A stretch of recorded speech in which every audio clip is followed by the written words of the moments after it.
Hi guys! My name is Kenny and welcome back to my YouTube channel. In today's video, gagawa tayo ng panibagong product review and this time yung i-review naman natin is itong Maybelline Master Strobe Highlight. Actually, nagamit ko na tong highlighter na to multiple times before kaya I already know how I feel about this one. So, for those of you na naghahanap ng review about this highlighter kasi napansin ko na wala pang masyadong nagre-review nito dito sa atin sa Philippines. Eto guys, today, sasabihin ko sa inyo kung okay ba yung quality and performance ng highlighter na to kasi aminin natin, medyo expensive siya. Before we continue with today's video, if this is your first time here, of course, welcome and please don't forget to click the subscribe and bell button para ma-notify kayo kapag may bago akong videos and also if you want, i-follow nyo na din ako sa mga social media accounts ko. Ilalagay ko na lang sa description box yung username ko sa Instagram, Twitter, and Facebook. Anyway, if you guys want to know kung sulit ba yung perang gagastusin nyo sa highlighter na to, just in case na gusto nyo siyang bilhin, just keep on watching. Basic information about this Maybelline Master Strobe Highlight. Dalawa yung shades na available dito sa atin sa Philippines.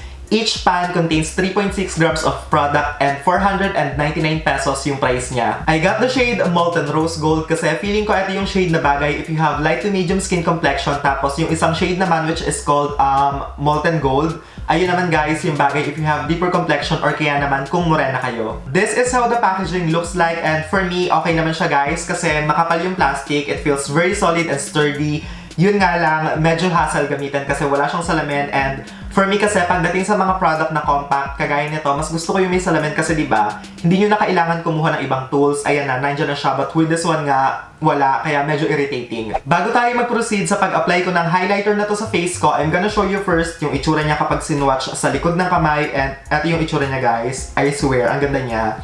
It looks super duper nice. Para siyang gloss sa skin. Perfect siyang gamitan guys kapag gusto niyo mag-glass skin. Diba as you can see, ang ganda lang ng itsura niya or ng effect sa skin. Hindi siya chunky, wala siyang malalaking glitters. Pinong-pino, sobrang creamy. Ang perfect lang na itsura niya. Ngayon naman, ang gawin natin is i-apply na natin tong highlighter na to sa face ko. And para i-apply siya, ang gagamitin ko is yung isa sa mga favorite kong brush na pang-apply ng highlighter which is yung Clover Collection Highlighting Brush. Isa to sa mga favorite kong highlighting brush kasi guys, affordable and super ganda ng quality niya. I swear. Isa to sa mga pinaka-the best na highlighting brush na nagamit ko kasi yung quality niya para siyang Sigma brush, tapos ang affordable niya pa, tapos ang soft ng bristles. I got this brush nga pala from Beauty Manila, so just in case na naghahanap kayo ng affordable na brush, I suggest na i-check niyo yung Clover brushes kasi guys, I swear, sulit na sulit yung perang gagastusin niyo dito. So I'm going to pick up some product lang using the brush and medyo powdery nga pala tong highlighter na to kaya I suggest na kapag dinab nyo yung brush nyo, dapat light-handed lang kayo kasi guys, messy siyang gamitin ng slide. So be careful kasi medyo nakakaloka yung pagka-powdery. I'm not sure if you can see kapag tinap ko yung excess kasi white yung background ko pero bahala na. I-try pa din natin. Hopefully makita nyo. Hindi nyo kita. So basta powdery siya guys, I swear. Hindi ako nagloloko. I'm going to apply na this highlighter sa skin ko. And eto guys, yung itsura niya kapag nilagay nyo na sa skin. It looks so nice. I love this highlighter so much guys. As you can see diba, it looks so natural. Hindi chunky yung glitter niya kasi actually wala siyang glitter. Pinong-pino yung pigments. It doesn't emphasize the pores. Hindi siya patchy. What the hell? Hindi siya patchy. Ang ganda lang na itsura niya sa skin guys. I super duper love this highlighter.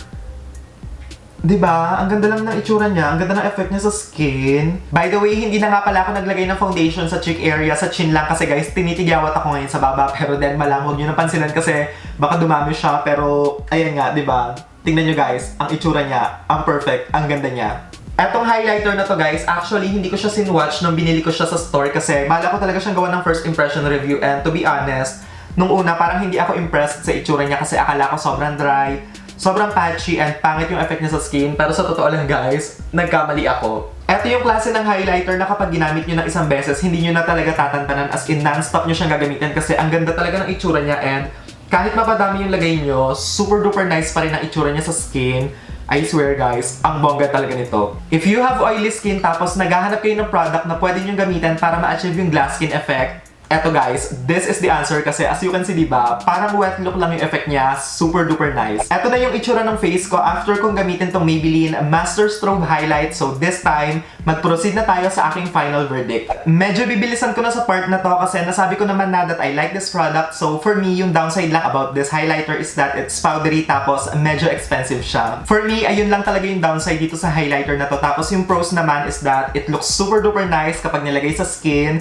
And pag ginamit nyo siya guys, naglalast talaga buong araw kasi nasubukan ko na to ng for around parang 10 hours and kung ano yung itsura niya nung in-apply ko, ganun pa rin. Tapos, kapag pinagpapawisan kayo, kapag nagme-melt na siya sa skin, mas bongga yung itsura niya. For those of you na nagbabalak na bilhin tong highlighter na to, kaya lang nagdadalawang isip kasi medyo mahal siya, I suggest na magpunta kayo sa store and iswatch nyo and I swear, mai-inlove kayo sa product na to. Another thing na nagustuhan ko about this product is that kahit hindi kayo naka-foundation, kapag nilagay nyo siya sa skin, ang ganda pa rin ng itsura niya kasi diba, may ibang mga powder highlighter na kapag nilagay nyo sa face ng walang foundation, kitang-kita siya, parang may strip of line, but eto, kahit wala, okay na okay, maganda siya. That is it for today's video guys. I hope na nag-enjoy kayo and I'm very sorry kasi maiksi lang yung video natin today, but don't worry kasi babawi ako sa mga susunod na videos. If you enjoyed watching this video, of course, don't forget to give this video a thumbs up and also subscribe to my channel if you haven't already para ma-notify kayo kapag may bago akong uploads. Thank you guys so much for watching and as always,